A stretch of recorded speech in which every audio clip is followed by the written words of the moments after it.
안녕하세요. 크리스탈과 함께 책 읽는 시간입니다. 이번에 함께 하실 작품은 나다니엘 호손의 주홍글씨입니다. 주홍글씨는 1850년에 나다니엘 호손이 발표했습니다. 나다니엘 호손은 미국 매사추세츠주의 세일럼에서 태어난 미국 문단의 개척자입니다.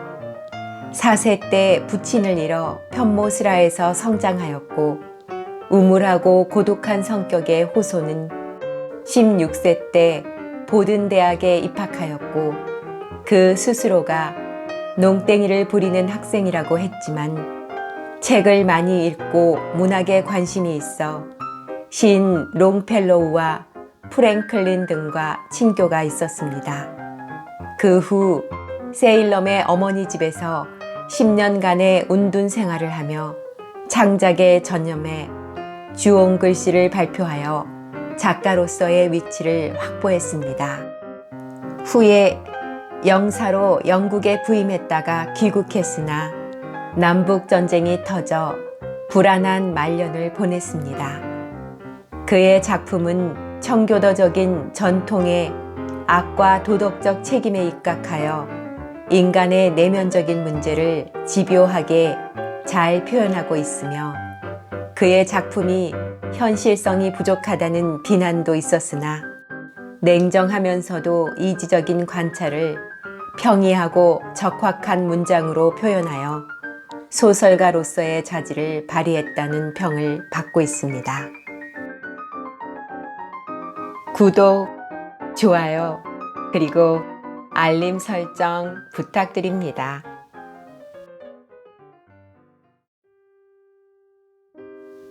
바느질하는 여인 헤스터.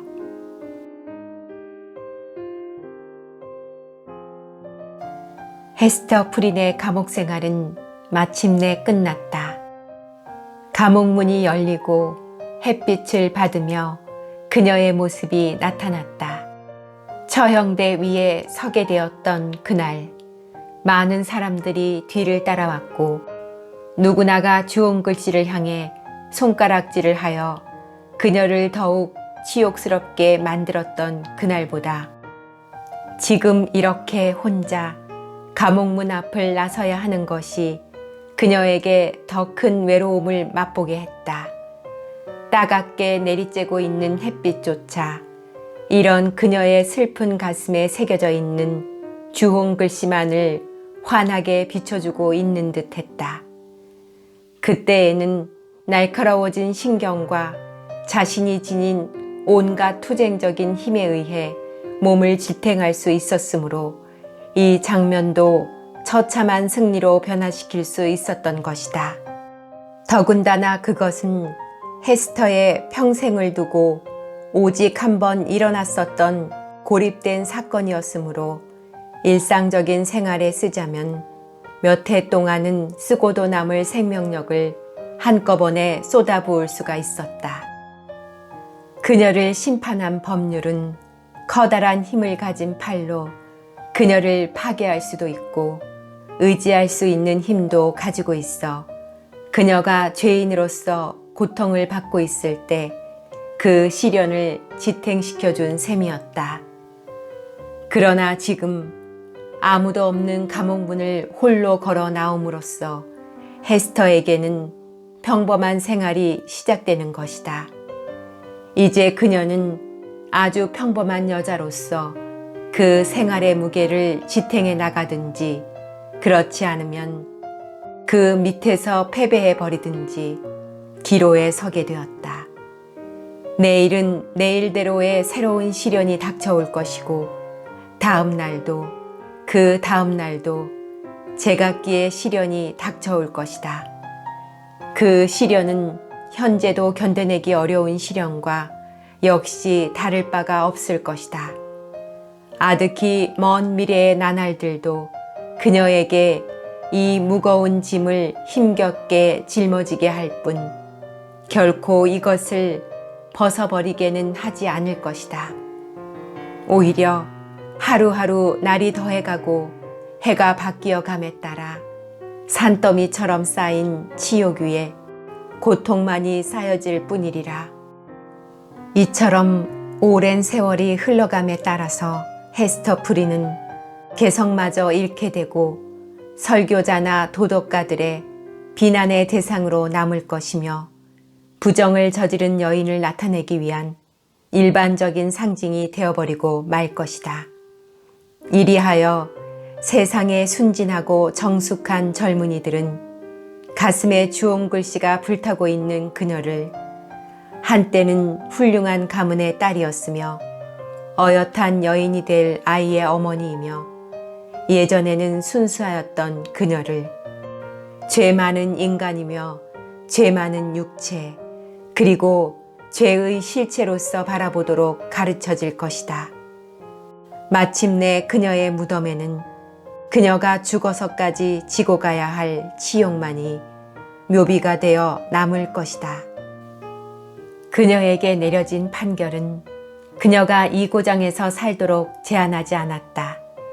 그녀가 고향으로 되돌아가든지 아니면 유럽 어디로 떠나든지 새로운 모습으로 자신의 정체를 감춘 채 자유롭게 살아갈 수도 있었다.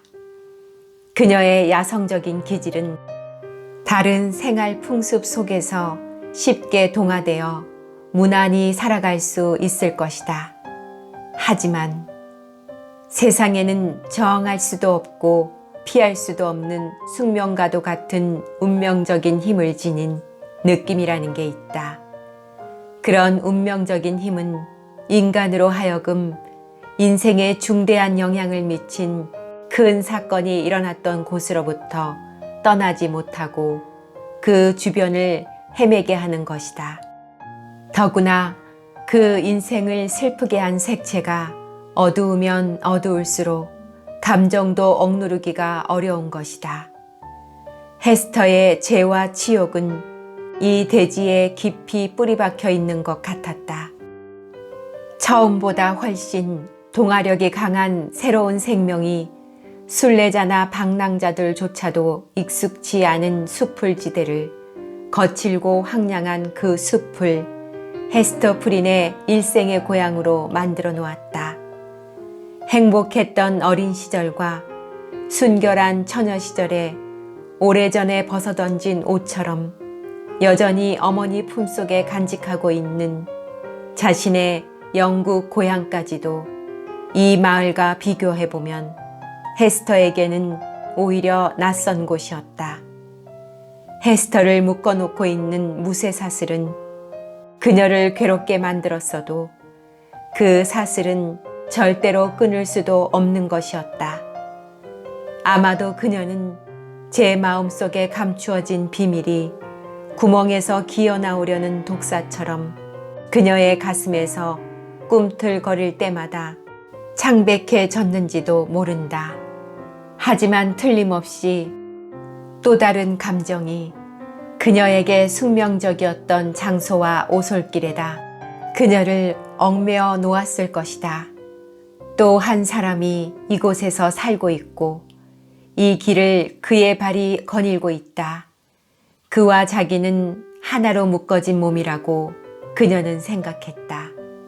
비록 그들의 관계가 지상에서는 인정받지 못할지라도 그로 말미암아 최후의 심판의 날에는 둘이 같이 심판의 자리에 있을 것이고 그 자리를 두 사람의 결혼의 제단으로 삼아 앞으로 올 끝없는 징벌을 함께 받게 될 것이다. 자꾸만 영혼을 유혹하는 악마는 헤스터의 마음속에 이런 생각을 불러일으켜 놓고는 그녀가 무엇을 붙잡았다가 다시 내던지려 할 때에 열정적이고 필사적인 발악을 보고 번번이 비웃어대곤 하였다. 헤스터는 그런 생각을 똑바로 바라볼 수가 없어서 얼른 머릿속 한 구석에다 그 생각을 가둬버리고 말았다. 그녀가 애써서 믿고자 했던 것, 즉 그녀가 결국은 뉴 잉글랜드에 머물며 살겠다고 정한 이유에 대해 그녀가 생각해낸 결론은 반은 사실이었고 반은 자기 기만이었다. 그녀는 죄를 저지른 곳이 바로 여기니까 지상에서의 형벌도 이곳에서 받아야 한다고 혼잣말을 하곤 했다. 그러면 날마다 겪는 치욕의 아픔은 그녀의 영혼을 정화시켜 주어 마침내 잃어버린 것과는 다른 더욱 고귀한 영혼을 만들어줄 것이리라. 자기가 겪은 순교의 결과로 더 한층 성자다운 순결한 영혼이 되게 할지도 모른다고 그녀는 믿고 있었던 것이다. 그래서 헤스터 프리는 그 고장으로부터 달아나지 않았다. 반도의 변돌이 못 미쳐 인가와는 좀 멀리 떨어져 있는 동구 밖에 조그만 초가집 한 채가 있었다. 그것은 초기의 개척자에 의해 세워진 것으로서 주변의 땅이 워낙 황폐해 농사가 되지 않는 줄 알자 곧 버려진 곳이었다. 더군다나 외딴 곳이어서 그때 벌써 이주민들 사이에 풍속이 되던 사교 생활에도 불편한 곳이었다. 바닷가에 세워진 이 집은 새순물처럼 고여있는 바다 너머 저편에 숲으로 우거진 언덕을 바라보고 서 있었다.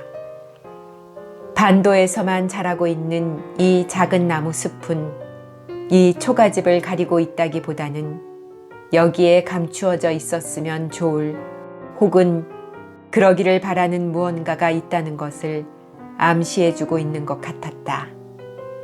아직도 여전히 그녀에 대한 감시에 눈을 떼지 않고 있는 관청의 허락을 얻어 헤스터는 이 작고 쓸쓸한 집에서 아이와 함께 빈약한 살림살이를 갖추어 살기 시작했다. 정착하기가 바쁘게 이상스럽게도 신비스런 그림자들이 이곳을 뒤덮었다.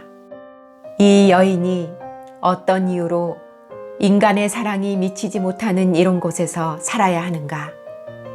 이것을 이해하지 못하는 철모르는 어린애들은 그녀의 집 부근에 기어와서는 그녀가 창가에서 바느질을 하거나 문에 서 있거나 정원에서 일을 하거나 혹은 시내로 뚫린 큰 길가로 나오거나 하는 모습을 구경하였다.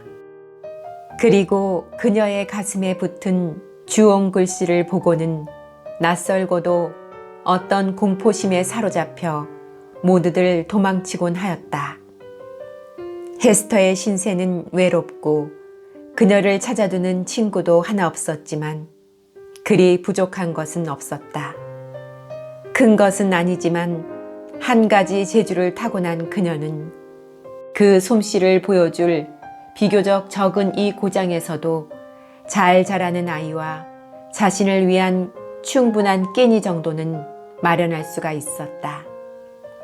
지금도 그렇지만 당시의 여인이 가질 수 있는 유일한 기술은 바느질이었다.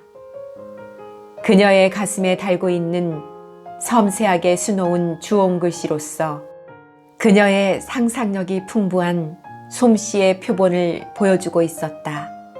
그 솜씨라면 궁중의 기부인들은 좀 더 화려하고 고상하게 장식하기 위하여 금, 은, 비단에다 인간의 교묘한 솜씨로 꾸며진 장식물을 서로 달고 싶어 했을 것이다.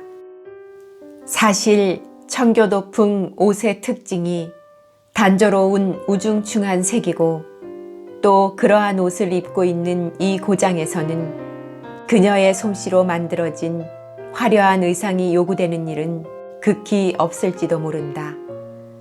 그러나 정교하게 만들어진 제품을 요구하는 그 시대의 취향은 우리들의 엄격한 조상들에게도 그 영향을 미치지 않을 수 없었다.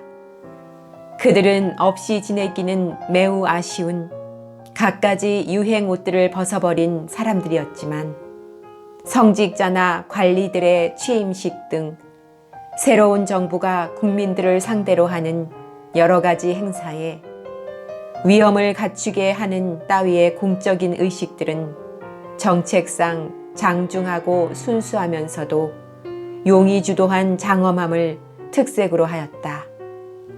높다란 기시며 호화로운 허리띠며 화려하게 수놓은 장갑 등등은 권세 높은 벼슬아치들의 생필품으로 필요했다. 그리고 사치 금지령은 이러한 것들이나 이와 비슷한 사치라도 평민에게는 금해지고 있었지만 신분이 높거나 돈이 많아서 위엄을 갖추게 된 사람들에게는 쉽게 허용되고 있었다. 장례식용의 의복을 마련하는 데 있어서도 시체에 입힐 수의라든가 유가족들의 슬픔을 나타내기 위해서든 어떻든 갖가지의 상징적인 문장이든 검은 헝겊이나 눈같이 흰 리넨 천 등 헤스터 프린이 제공할 수 있는 따위의 일에 대해서는 일감이 자주 있었다. 또한 그 당시에는 유아복도 의식용 예복을 입었기 때문에 헤스터에게는 돈을 벌 수 있는 일거리가 되었다. 차츰차츰 시작되기는 했으나 그리 오래가지 않아서 헤스터의 수공품은 요즘 말하는 이른바 유행이 되어갔다. 그토록 기발한 운명을 가진 여인을 동정해서인지 아니면 볼품없고 가치없는 것도 허구 가치를 지니게 하는 병적인 호기심 때문인지 그도 아니면 지금과 마찬가지로 당시에도 구할 수 없는 물건을 어떤 사람에겐 쉽게 구할 수 있도록 만들어졌기 때문인지 또는 그녀가 아니고선 채우지 못하였을 시대적인 공간을 헤스터가 채울 수 있었기 때문인지는 몰라도 아무튼 헤스터는 하루 몇 시간 일하고 상당한 보수를 쉽게 벌 수 있었다. 어쩌면 허영심은 훌륭한 국가 행사를 위해 그녀의 죄 많은 손으로 바느질한 옷을 차려입고 스스로를 괴롭히려 함이었는지도 모른다. 그녀의 바느질 솜씨는 총독의 주름진 깃 위에도 나타나 있었다. 군인들의 목도리에도 목사의 허리띠에도 그녀의 자수가 놓여졌다. 아이들의 작은 모자도 장식용으로 꾸며졌다. 죽은 자들과 함께 관 속에 든 채 곰팡이가 쓸어 썩어가기도 했다. 그러나 신부의 청순한 부끄러움을 가려줄 새하얀 면사포의 수놓기를 위하여 그녀의 능숙한 솜씨를 청했다는 기록은 단 하나도 없었다. 이것이야말로 사회가 그녀의 죄에 대해서 언제나 냉혹한 분노를 가지고 지켜보고 있다는 증거였다. 헤스터는 자신을 위해서는 가장 소박하고 금욕적인 정도의 그리고 아이를 위해서도 아쉽지 않을 정도의 생활 그 이상을 바라지 않았다. 그녀 자신의 옷은 가장 초라한 옷감에다 색깔도 우중충한 것이었고 장식품도 평생 몸에 달고 다녀야 할 주홍 글씨 하나뿐이었다. 한편 유난스레 상상력이 풍부해 보이는 어린아이의 옷은 어린 소녀에게서 일찍부터 싹트기 시작한 경쾌한 매력을 돋우는데 도움은 되었지만 한편으론 더욱 깊은 뜻이 내포되어 있는 것 같기도 했다. 거기에 대해선 나중에 다시 말하기로 하자. 헤스터는 아이를 치장하는 데 드는 경비를 제외하고는 모두 자기 신세보다 그리 가엾을 것도 없는 사람들을 돕는 데에 사용했다.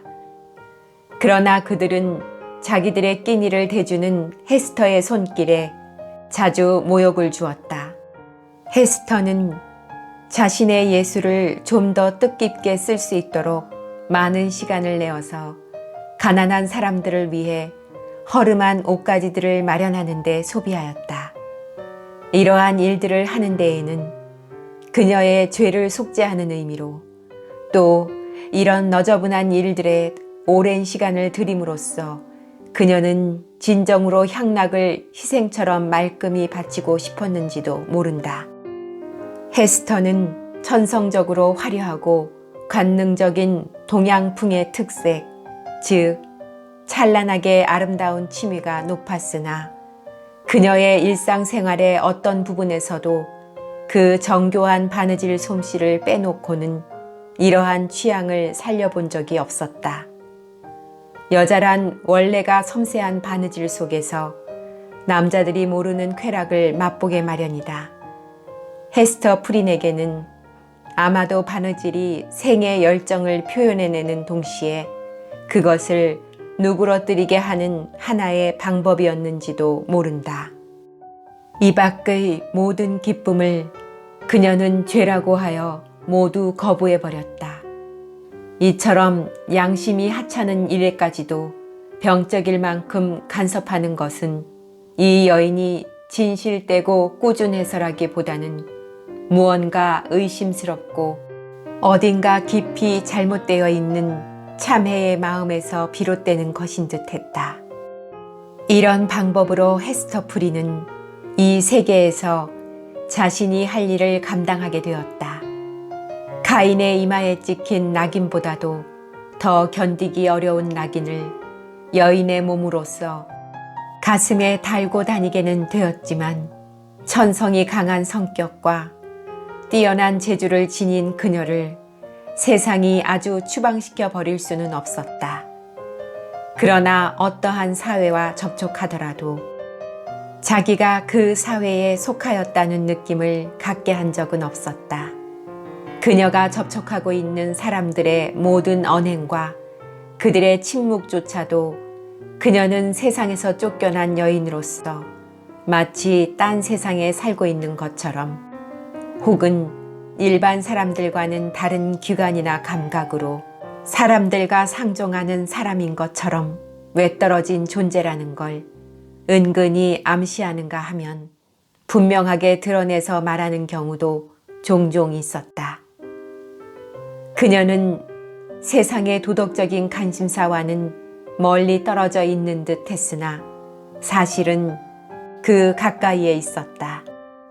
그것은 낯익은 가정의 난로가를 다시 찾아온 유령이 자기의 몸 전체를 다시는 보여주지도 느끼게 해주지도 못하고 단란한 가정의 기쁨을 함께 누릴 수도 없고 혈육 간의 슬픔을 함께 나눌 수도 없는 가령 그런 불가능한 표현을 할 수 있었다고 해도 오직 공포와 소름 끼치는 반감을 불러일으킬 따름인 것과 마찬가지였다. 사실상 그나마 헤스터로 하여금 세상 사람들과 가슴 속에서의 어떤 유대관계를 느끼게 하는 것이 있었다면 그것은 바로 이와 같은 감정과 쓰디 쓴 조소뿐이었다. 당신은 섬세한 감정의 시대는 아니었다. 그러므로 헤스터는 자기 신세를 잘 알고 있었고 물론 잊어버릴 수도 없었지만 세상 사람들이 가장 아픈 급소를 마구 쑤셔댈 때는 새로운 고통처럼 다시금 자신의 처지를 뼈저리게 느끼는 것이었다. 앞서 언급했듯이 헤스터가 도움을 베풀고자 찾아간 가난한 사람들은 자기를 돕고자 내민 그녀의 손길을 가끔 악담했고 상류층 기부인들 역시도 바느질감을 얻고자 그녀가 찾아가면 그녀의 가슴에 독집을 끼얹어 주기 일쑤였다. 여인들은 평소의 사소한 일들을 트집잡아 기묘한 독약으로 사용하는 무언의 악이란 연금술을 깔고 때로는 골문 상처를 사정없이 건드리듯이 막을 길 없는 헤스터의 가슴 속을 야비한 말들로 쑤셔대기도 했다. 오랫동안 자신을 잘 타일러온 헤스터는 이젠 이런 공격엔 아무런 반응도 하지 않았다. 다만 참을 수 없는 혈기가 창백한 두 뺨을 붉게 물들였다가는 이내 가슴 깊숙이 거두어지는 것이었다. 그녀는 정녕 참을성 많은 순교자와도 같았다. 하지만 적들을 위한 기도는 올리지 않았다. 사실 그들의 용서를 빌고픈 마음도 간절하였으나 축복하는 말이 자칫 빗나가 저주의 말로 들리게 되지는 않을까 두려웠기 때문이다.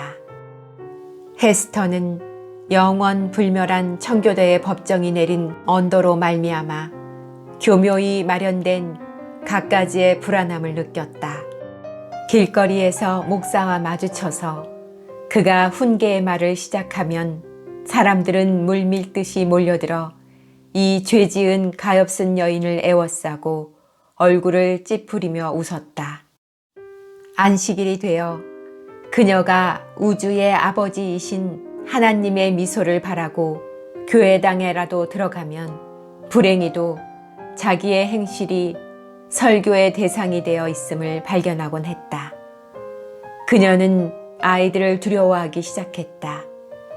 딸아이 하나만을 친구 삼아 쓸쓸히 길을 가노라면 어느 정도 거리를 두고 뒤쫓는 아이들이 무어라고 아우성들을 쳐대곤 했는데 아이들 생각엔 그저 놀리는 장난감에 불과했지만 헤스터의 귀에는 더할 나위 없이 끔찍스럽게 가해지고 있었다.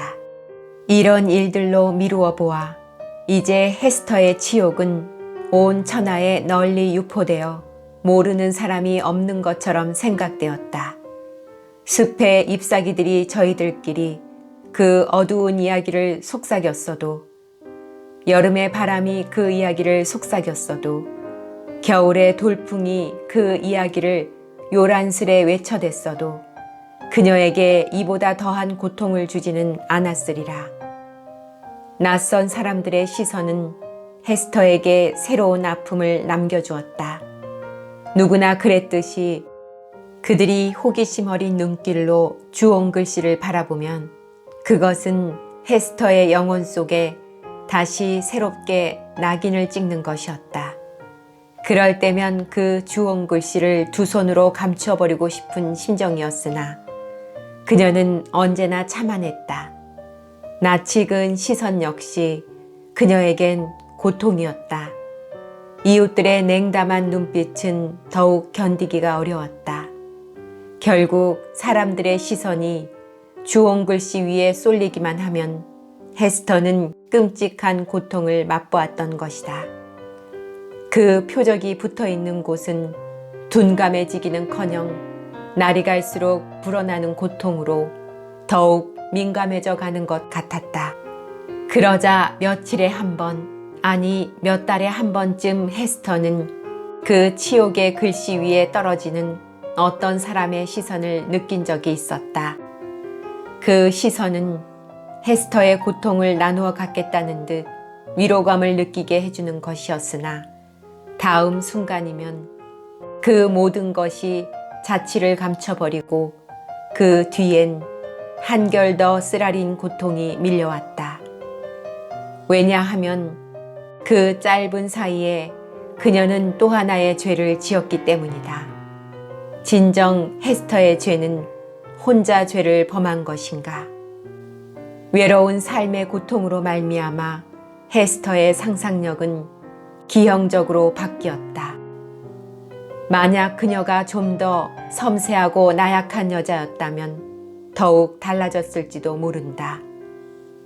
외적으로만 인연이 맺어진 이 작은 세상을 이리저리 오가노라면 문득 헤스터는 그것은 망상에 불과한 것인지도 몰랐지만 그럼에도 불구하고 저항할 수 없을 만큼 강력한 것이었다. 주홍 글씨가 자신에게 새로운 감각을 부여하는 것 같은 것을 느꼈고 또 그렇게 생각되어졌던 것이다. 주홍 글씨 때문에 남의 가슴에 숨어있는 죄를 알아차리는 힘을 얻었다고 생각하자 헤스터의 온몸은 전율하였으나 그러나 믿지 않을 수는 없었다. 그녀는 글씨의 비밀이 밝혀지게 될 것에 대해 두려움에 떨었다. 과연 그것은 무엇을 말함일까? 그것은 악마의 교활한 속삭임이 아니었을까? 그 악마는 아직은 절반밖에 끌어들이지 못한 이 투쟁하는 여인에게 겉으로만 순결한 척 한다는 것은 거짓이며 이 세상 어디에서나 진실만을 밝혀야 한다면 주홍 글씨는 헤스터 프린의 가슴뿐만 아니라 많은 이들의 가슴 위에 타올라야 할 것이라고 말하려던 게 아니었을까. 그리고 그녀는 이 모호하지만 분명한 암시를 진실처럼 받아들여야 할 것인가. 여태껏 그녀가 겪은 비참한 경험 중에서도 이러한 의식처럼 지긋지긋한 경험은 없었다. 이처럼 아무 때나 강렬하게 솟구치는 감정 때문에 헤스터는 놀라고 당황했다. 헤스터가 경건과 정의의 본보기인 목사나 총독 곁을 지나칠 때면 그녀의 가슴에 붙은 치욕의 글씨는 무엇인가를 느끼고 고동쳤다. 그럴 때마다 헤스터는 나를 지배하는 악마는 과연 누구일까? 하고 홀로 중얼거렸다. 마지못해 시선을 쳐들어보면 지상의 성자의 모습 외에 아무것도 없었다. 또한 소문에 의하면 가슴 속에다 평생 차가운 백설을 안고 지내왔다는 부인의 얼굴을 대할 때마다 그녀는 기이하게도 같은 입장의 동질감에 사로잡혔다. 햇살이 비치지 않는 백설과 헤스터의 가슴 속의 치욕이 과연 어찌하여 동질감을 가지고 있다는 것일까? 전류에라도 감전된 듯 짜릿하게 흐르는 전율은 헤스터여, 여기에는 너의 형제가 있다 는 경고로 그녀의 정신을 흔들었다. 그래서 고개를 들어보면 부끄러운 듯 곁눈질로 주홍 글씨를 보다가 이내 두 뺨을 붉히며 외면하는 젊은 처녀의 시선과 마주쳤다. 마치 그 처녀는 주홍 글씨를 한번 본 것만으로도 자기의 순결이 훼손된 것처럼 느끼는 듯했다. 악마여, 치명적인 주홍 글씨를 부적으로 삼는 악마여, 그대는 과연 젊은이나 늙은이나 이 불쌍한 죄인에게서 우러러 볼 수 있는 것은 아무것도 없단 말인가. 이와 같이 신념을 상실하였다는 것이야말로 죄의 가장 슬픈 결과였다. 그러나 자신의 실수와 가혹한 사회가 만든 법률의 희생물이 된 이 가엾은 여인 헤스터 프린이 이 세상 어느 누구도 자기만큼 무서운 죄를 지은 자는 없다고 믿으려 노력하는 것이야말로 아직도 그녀가 완전히 부패해버리진 않았음을 증명하는 증거임을 우리는 알아야 할 것이다. 그 따분했던 시대에는 자신들의 상상력을 자극시키는 일이라면 무엇에다 가든 괴상스런 공포를 덧붙이기 좋아했는데 주홍 글씨에 관해서도 저들 나름대로 무시무시한 전설을 엮을 수 있었을 것이다. 그들이 주장하는 주홍 글씨는 여느 물감 단지에서 물들인 천조각이 아니라 지옥의 불로 새빨갛게 달군 것으로서 헤스터 프린이 밤중에 나다닐 때면 어디나 환해진다고 믿었다. 이에 몇 마디 덧붙이고 싶은 것은 그 주홍 글씨가 헤스터의 가슴에 깊숙이 불의 낙인을 찍었기 때문에 의심 많은 요즘 세상이 인정하는 것 이상의 진실이 간직되어 있으리라는 것을 말해두어야겠다. 펄. 우리는 아직 아이에 대해서는 거의 이야기하지 않았다. 이 작은 생명은 헤아릴 길 없는 신의 섭리로 인하여 죄 많은 정열의 도가니 속에서 태어난 아름다운 불멸의 꽃송이와 같았다. 자라면서 그 작은 얼굴에 햇빛처럼 피어나는 총명함을 바라보는 어미의 마음은 얼마나 신비한 것이었을까. 헤스터는 아이를 펄, 진주라고 불렀다. 이것은 아이의 용모를 나타낸 이름은 아니었다. 사실 아이의 얼굴에서는 진주가 표현하는 하얗고 깨끗한 그런 빛은 찾아볼 수가 없었다. 헤스터가 아이를 진주라 일컫는 데에는 그 아이가 자기의 모든 것을 바친 대가로 얻은 귀중한 존재라는 것. 그 어미 된 자의 유일한 보물이라는 뜻에서였다. 참으로 이상한 일이었다. 사람들은 이 여인의 죄의 표적으로 주홍 글씨를 주었다. 불행을 옮기는 강한 힘이라도 가지고 있었는지 헤스터처럼 죄를 가진 사람이 아니고선 그 누구도 인간적인 동감을 해주지 않았다. 하지만 이렇듯 인간이 범한 죄의 직접적인 결과로서 신은 그녀에게 귀여운 아이를 주셨다.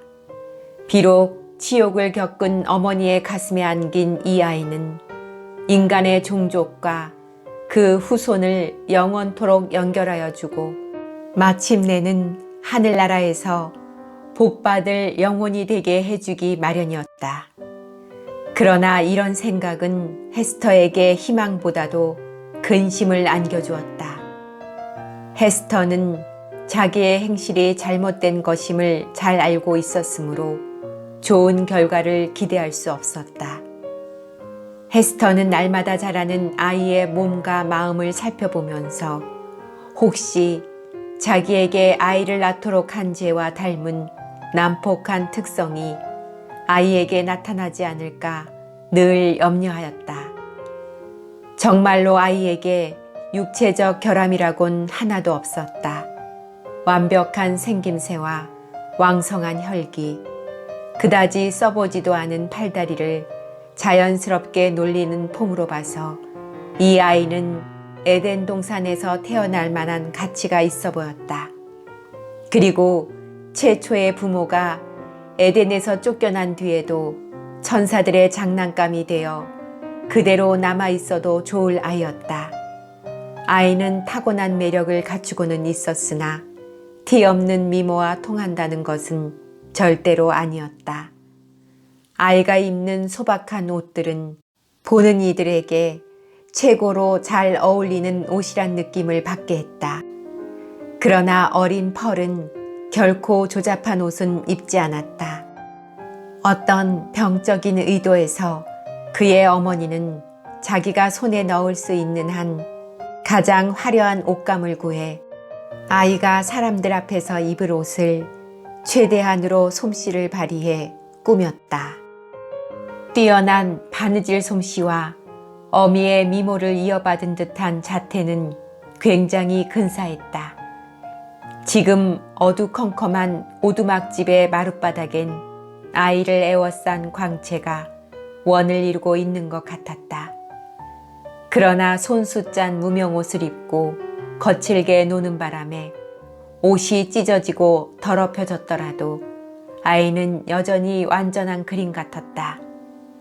펄의 모습에는 다양한 마력이 어려 있었으며 이 아이 속에는 많은 모습들이 들어있는 것 같았다. 농가의 딸이 지닌 들꽃과 같은 아름다움에서부터 아기 공주의 화려한 아름다움에 이르기까지 여러 층을 대표하는 아름다움이 간직되어 있었다.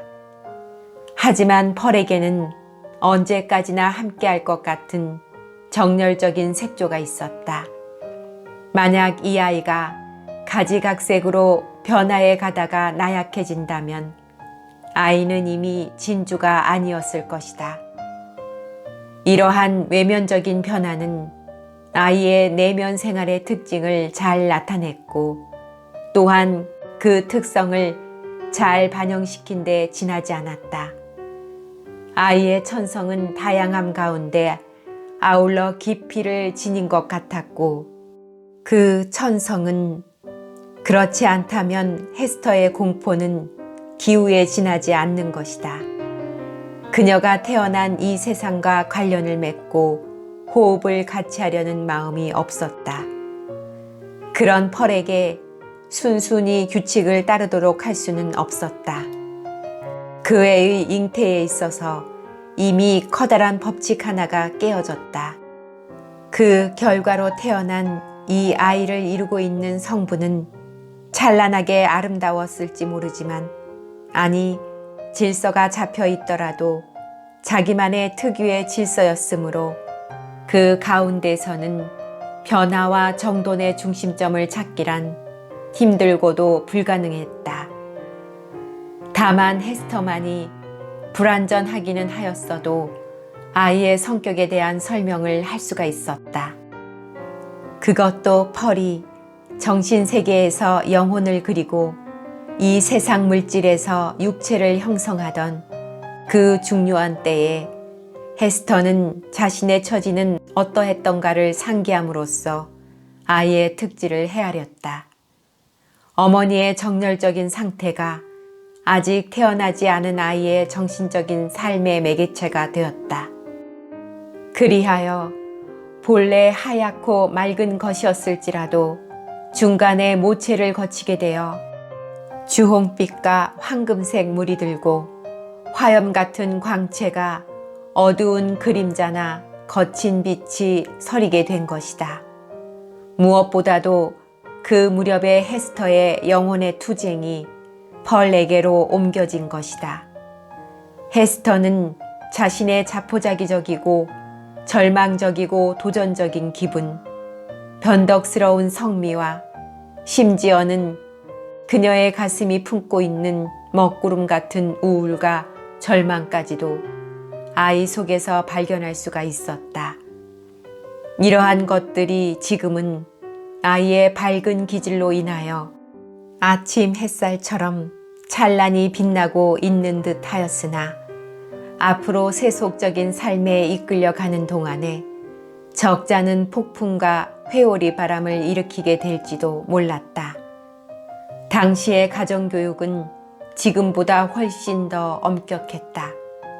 성경의 가르침을 지키기 위해서 얼굴을 찌푸리며 호되게 꾸중을 하였고 자주 회초리를 사용하기도 했는데 실제로 이러한 것이 이미 저지른 잘못을 벌하는 방법이었을 뿐만 아니라 어린아이들의 미덕을 향상시키기 위한 건전한 양생법으로 이용되었다. 헤스터 프리는 지나칠 정도로 엄격함을 보임으로써 부당한 잘못을 저지르게 되는 일은 삼갔다. 다만 그녀는 과거의 자신의 실수와 불행을 상기해 보면서 자기가 책임져야 할 아이는 엄격한 가운데 자상하게 키워보려고 했다. 그러나 그것은 그녀의 힘을 능가하는 어려운 일이었다. 헤스터는 미소도 지어보고 무섭게 찌푸린 얼굴도 해보았으나 두 방법 모두 다 이렇다 할 효과를 거두지 못하자 마침내는 아이의 충동대로 하도록 그냥 내버려 두었다. 물론 육체적인 강제나 억압을 가한다면 그것이 계속되는 동안만큼은 효과가 있었다. 그러나 그것과는 달리 어린 펄의 지성에 호소하거나 감정에 호소해야 할 양이면 아이는 그때의 자기 기분에 따라 받아들이기도 하고 거절하기도 했다. 펄이 갓난아이 적부터 어머니는 벌써 그의 유별난 표정에 익숙해졌다. 그 표정만 지었다 하면 어머니가 아무리 이성에 호소하고 나무라고 애걸하여도 소용이 없다는 것을 알게 되었다. 그 표정은 너무나도 이지적이고 종잡을 수 없이 고집이 세어 때로는 몹시 악의를 품고 있는 듯 했지만 대체로 여성적인 영혼의 흐름이 있는 것이 보통이어서 헤스터는 도대체 이 아이가 인간의 자식인지 아닌지를 의심해 보지 않을 수 없었다. 펄을 보고 있으면 요정이 잠시 동안 오두막집 마룻바닥에서 멋대로 장난을 치다가 조롱의 미소를 띠며 마치 하늘로 날아가는 것이 아닌가 하는 생각이 들었다. 그런 표정이 새까만 눈동자에 어릴 때 이상하게도 아득히 먼 몽롱한 존재같이 보였다. 마치 펄은 허공을 맴돌다 어디론가 사라져버릴 것 같았다. 그때마다 헤스터는 부득이 펄에게로 쫓아가서 가슴에 끌어안고는 미친 듯이 입을 맞추어 댔다. 그것은 사랑이 넘쳐 흘러서라기보다는 펄이 분명히 피와 살을 갖춘 사람이지 결코 환상이나 요정이 아니라는 걸 확인하고 싶어서였다. 어머니에게 붙잡힌 펄은 기쁨이 넘치는 아름다운 웃음소리를 내었으나 어머니로서는 전보다 더 한층 의심스러운 생각을 품게 되었다. 자기에게는 온 세상이나 다름없는 귀여운 펄과 자기 사이에 이처럼 눈앞을 캄캄하게 하고 당혹하게 하는 이런 일 때문에 헤스터는 괴로워하면서 눈물을 왈칵 쏟기도 하였다. 그러면 펄은 자기가 하는 행동이 어머니에게 어떤 영향을 끼치는지 짐작도 못하는지 이마를 찌푸리고 조그만 주먹을 단호하게 움켜쥐고는 그 작은 얼굴에 무섭고 냉담한 불만의 표정을 짓는 것이었다. 그러다가 인간의 슬픔은 겪어보지도 이해하지도 못한다는 듯이 전보다 더 큰 소리로 웃어버리는 것이었다. 그렇지 않으면 드문 일이긴 했지만 펄은 미친 듯이 슬퍼서 흐느끼며 어머니에 대한 애정을 토막토막 고백하기도 하였는데 마치 고백함으로써 자기에게도 따뜻한 마음이 있음을 증명하려는 듯이 보였다. 하지만 헤스터는 이 한 점의 바람과도 같은 애정을 안심하고서 받아들일 수가 없었다. 그것이 나타났다가 갑작스럽게 사라져버리곤 했기 때문이었다. 이런 모든 일들을 곰곰이 생각해보면 헤스터는 자기가 제법 신령을 불러내기는 했지만 그 과정에서 어떤 변고가 생겨 불가사의한 신령을 조정할 주문을 잃어버린 사람과도 같은 느낌이 들었다. 그녀의 유일한 위안은 펄이 고이 잠들어 있을 때였다. 그때만큼은 펄이 분명히 자신의 아이란 자신감이 생겨 몇 시간 동안은 쓸쓸하나마 흐뭇하고 조용한 행복에 잠겼다. 작은 펄이 잠이 깨어 살며시 뜬 눈꺼풀 속으로 심술궂은 표정을 엿보일 때까지만이었다. 어느덧 펄은 항상 반겨주는 어머니의 미소와 잔소리들을 벗어나서 사교를 즐길 수 있는 나이에 이르렀다. 펄의 새소리처럼 맑은 소리가 다른 아이들의 왁자지껄한 소리 속에 섞여 나오는 것을 헤스터가 들었더라면 그 제잘되며 장난을 치는 아이들의 아우성 가운데에서 귀여운 펄의 목소리가 조화되어 나온다면 헤스터는 얼마나 행복했겠는가. 그것은 어림도 없는 일이었다. 펄은 태어날 때부터 아이들의 세계에서는 버려진 몸이었다. 악마의 자식이며 죄의 표상인 펄은 세례받은 아이들 가운데 섞여서 놀 권리가 애초에 없었다.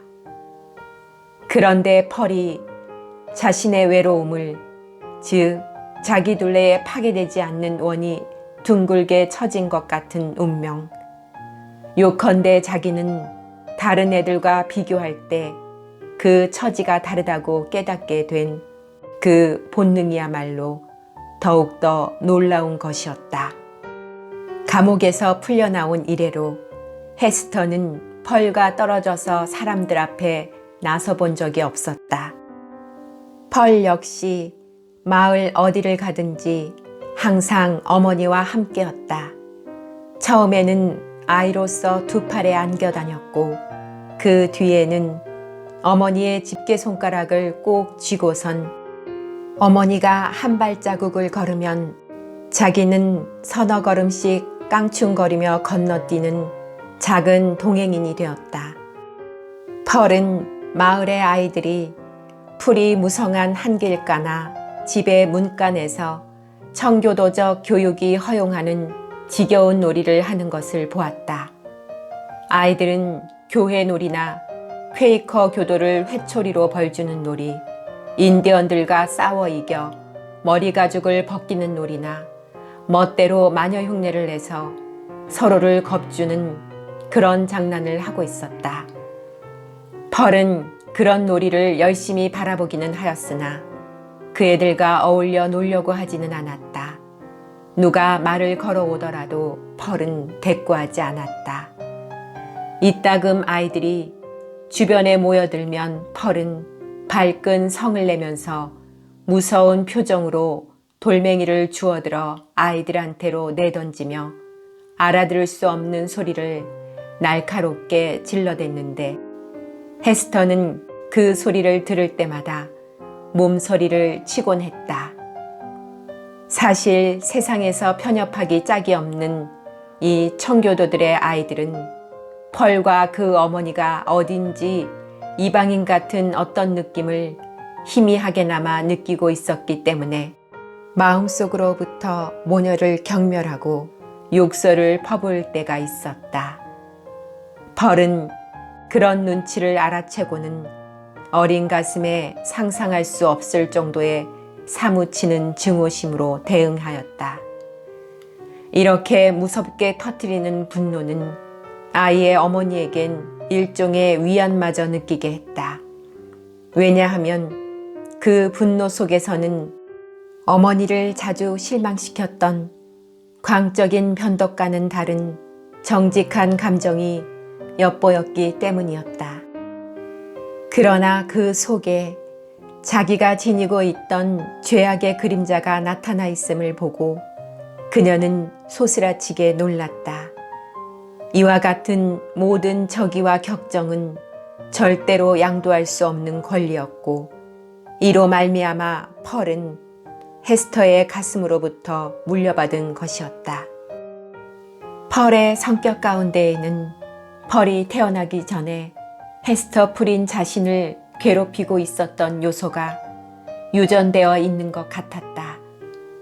그러한 헤스터의 성질도 펄을 낳고 난 후부터는 모성의 힘으로 점차 누그러져 갔던 것이다.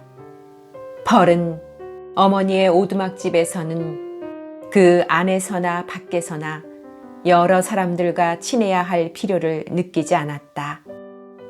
끊임없이 이루어지는 펄의 창의력은 생명의 마력을 가지고 있어서 헤아릴 수 없는 많은 물체와 더불어 대화하게 하였다. 예를 들면 지팡이나 넝마뭉치, 한 송이의 꽃 등 대화가 불가능한 얼토당토하는 물건들이 펄이 부리는 요술의 꼭두각시가 되어 겉모양도 변치 않은 채 펄의 마음속 세계를 무대로 삼는 모든 정신적인 연극에 등장하였다. 펄의 귀여운 목소리는 노소를 막론하는 무수한 인물들의 목소리가 되었다.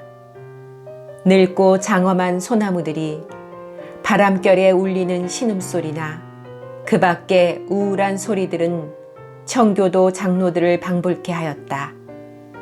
또한 뜰 안에 자란 볼성 사나운 잡초들은 그 장로들의 아이처럼 보였으므로 펄은 사정없이 그 풀들을 짓밟거나 뿌리째 뽑아버렸다. 펄이 자기의 상상력을 변화무쌍하게 나타내는 것은 정말 놀랄만했다. 그러나 이처럼 단순한 공상력의 발휘라든가 자라나는 어린 마음에 장난기가 있다고 해서 특별히 총명한 것은 아니었다. 다만 펄은 함께 놀 친구가 없었으므로 자기가 만들어낸 환상적인 친구들과 만나는 일이 남보다 더 많았던 것이다. 그러나 독특한 점은 이렇듯 자신의 마음속에서 창조해낸 환상들까지도 펄이 적이 있는 감정을 가지고 대한다는 것이었다. 펄은 한 번도 친구를 만드는 일이 없이 언제나 용의 이빨을 씨 뿌리듯 넓게 뿌리고 무장을 갖춘 적군이 솟아나게 되면 달려들어 한바탕 싸움을 벌였다. 나어린이가 항상 적의에 가득 차 앞으로 싸워야 할 투쟁에서 자신의 대의 명분을 유지하기 위해 맹렬한 힘을 길러야 한다는 것은 말할 나위 없이 슬픈 일이었다. 더구나 그 원인이 자기의 가슴속 깊이에 있다고 느끼는 그 어머니의 슬픔이 얼마나 깊었겠는가.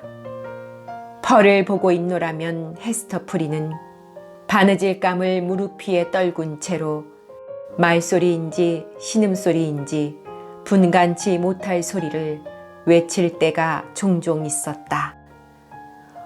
오, 하늘의 아버지시여, 당신이 아직도 저의 아버지시라면 제가 낳은 이 아이는 대체 무엇입니까? 그러면 펄은 어머니의 부르짖음을 엿들었는지, 그렇지 않으면 몸부림치는 가슴의 격정을 더 미묘한 방법으로 눈치채고는 또렷하고 예쁜 그 얼굴을 어머니한테 향하여 요정처럼 미소를 지어 보이며 다시 놀이를 계속하는 것이었다.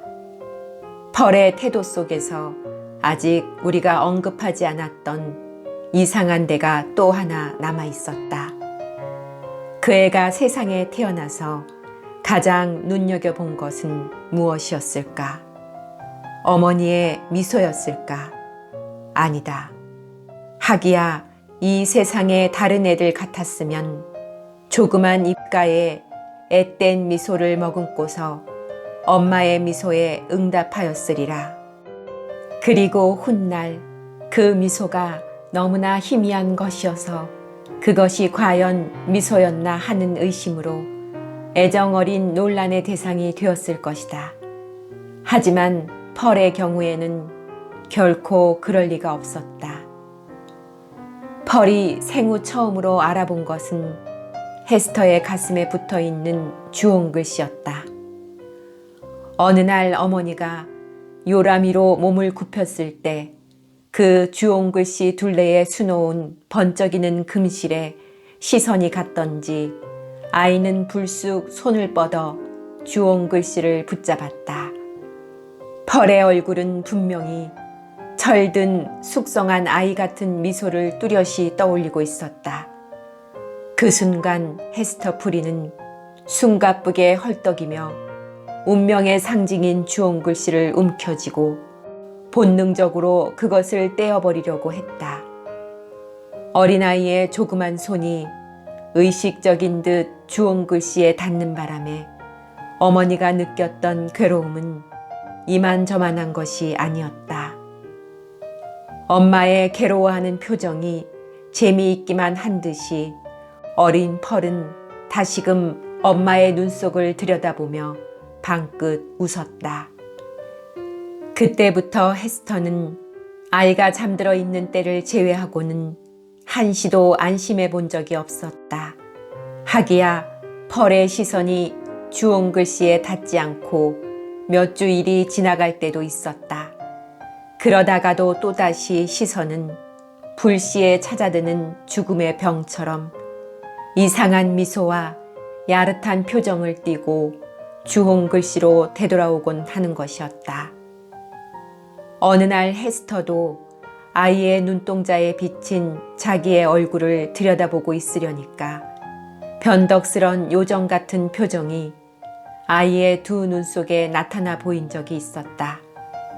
외롭고 번민이 많은 여인이란 까닭 모를 망상에 시달리기 일쑤이므로 헤스터는 조그만 거울 같은 아이의 눈동자 속에 비친 그 작은 얼굴이 자기의 초상이 아닌 다른 얼굴이란 생각이 들었다.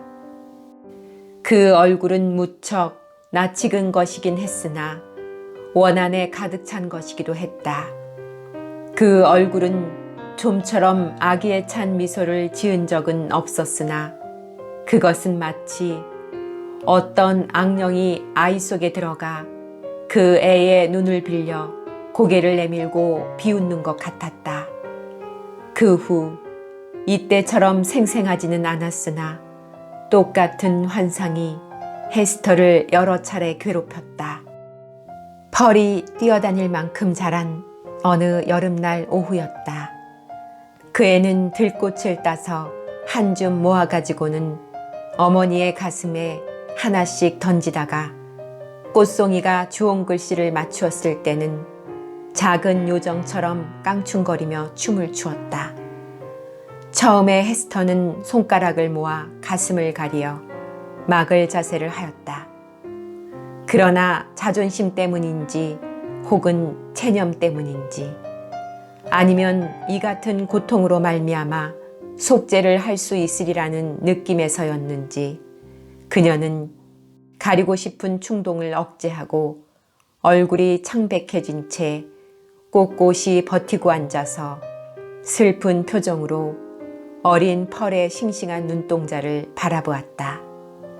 그래도 꽃송이는 계속 날아와서 거의 어김없이 표적에 명중하였고 그럴수록 어머니의 가슴은 상처로 덮이고 말았으니 헤스터는 이 상처를 아물게 할 약을 아무 데서도 구할 수 없었다. 마침내 펄이 탄환을 다 써버렸는지 가만히 서서 헤스터를 빤히 응시하는 순간 그 미소를 머금은 작은 요정의 얼굴이 바다와 같이 깊고 검은 눈동자 속에서 삐죽 내다보았다. 아니, 진정 내다보았건 그렇지 않았건 어머니는 그렇게 느꼈다. 얘야, 너는 누구지? 어머니가 물었다. 난 말이야. 난 엄마의 펄이지. 그녀는 실없는 소리로 물은 것은 아니었지만 그 순간 마음 깊은 곳에서 진지함이 우러나왔다. 펄이 너무나도 총명해서 자기가 세상에 태어나게 된 비밀의 마법을 알아차리고 이 순간에라도 자기의 정체를 드러내는 것은 아닐까 하는 생각이 들어서였다. 너는 정말 엄마의 아이지? 글쎄, 난 펄이에요. 아이는 계속 익사를 부리며 대답했다. 너는 엄마의 아이가 아니야. 넌 엄마의 펄이 아니야. 깊은 슬픔에 잠겨 있을 때에는 농담을 하고 싶은 충동이 불현듯 일어날 때가 종종 있다. 그래, 너는 누구지? 누가 널 여기로 보냈는지 그걸 좀 가르쳐 주렴. 엄마가 가르쳐줘요. 펄은 심각한 표정을 지으며 헤스터에게로 다가와 무릎에 앉았다. 엄마가 말해주세요. 너는 하늘에 계신 하느님이 보내주셨어. 하고 헤스터 프리는 말했다.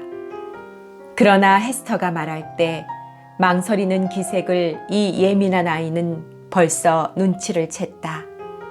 평소에 변덕이 작용했던 탓인지 마귀가 충동질을 했던 것인지는 몰라도 아이는 조그만 집게 손가락을 쳐들어 주홍 글씨를 만졌다. 그분이 날 보낸 게 아니야. 펄은 단호하게 외쳤다. 나에겐 하늘에 계신 아버지가 없어. 그만둬라, 펄. 조용히 해. 그렇게 말하면 안 돼. 북받쳐 오르는 괴로움을 억누르면서 어머니는 딸애를 쳐다보았다. 하늘에 계신 하나님께서 우리들을 모두 이 세상에 보내주셨단다. 너의 엄마인 나도 이 세상에 보내주셨으니 너도 물론이지. 그렇지 않다면 이 괴상한 요정 같은 꼬마야, 내가 어디서 왔단 말이니? 말해줘요, 말해줘.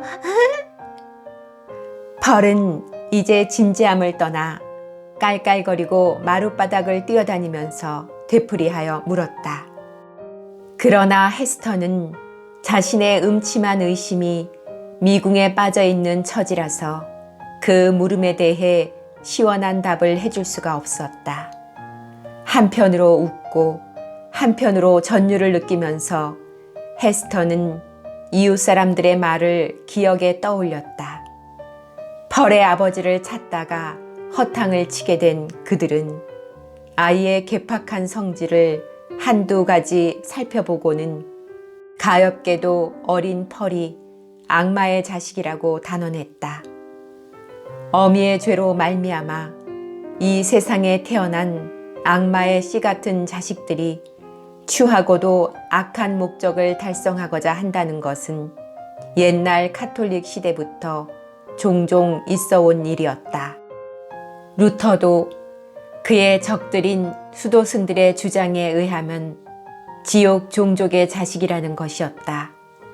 뉴 잉글랜드의 청교도들 가운데서 이렇듯 불행한 혈통을 가진 아이는 단지 펄 한 사람뿐만은 아니었다.